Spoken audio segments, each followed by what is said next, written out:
Kung gusto nyo naman na ibang luto sa paa ng manok ay subukan nyo naman ito para naman hindi lagi puro adobo na lang ang luto nyo sa paa ng manok. Kaunti lang naman ang mga ingredients sa kakailanganin nyo rito at siguradong makakatipid kayo. Malinis na yung mga paa ng manok. Unang gagawin natin, papakuluan natin ito. Naglagay ako dyan ng asin, pamintang buo, laurel, tapos tubig pantay lang dun sa manok at pakukuluin lang natin ito. Kapag medyo malambot na yung paa ng manok, okay na yan. So tabi lang muna natin. Ngayon naman ay magigisa na tayo.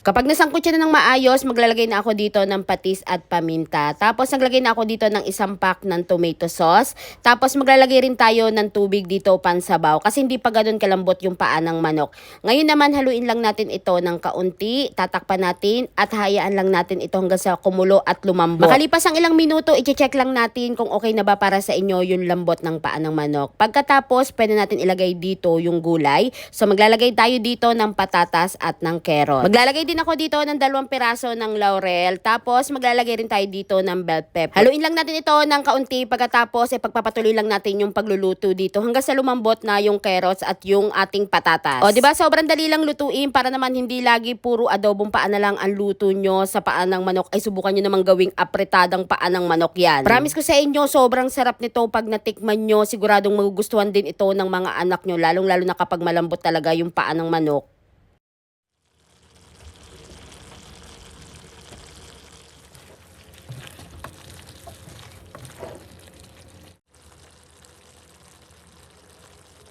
Kaya naman kung wala ka maisip na maulam bukas, isubukan mo na rin itong ating lutong ulam na apretadang manok. Grabe, sobrang sarap nito, promise.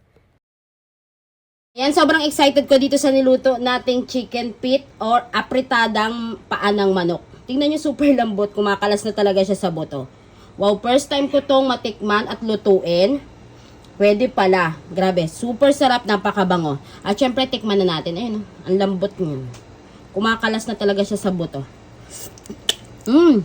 Oh, init. Wow. Ang lambot. Ang sarap. Pwede pala to, di ba mas makakatipid kayo? Paa ng manok. Ayan, tikman natin ng may patatas. Wow. Carrot. Grabe. Ang lambot niya, oh. Subukan yung gawing apretadang manok yan. Next time, try natin yung kalderetang manok din. Sarap. Promise. Perfect.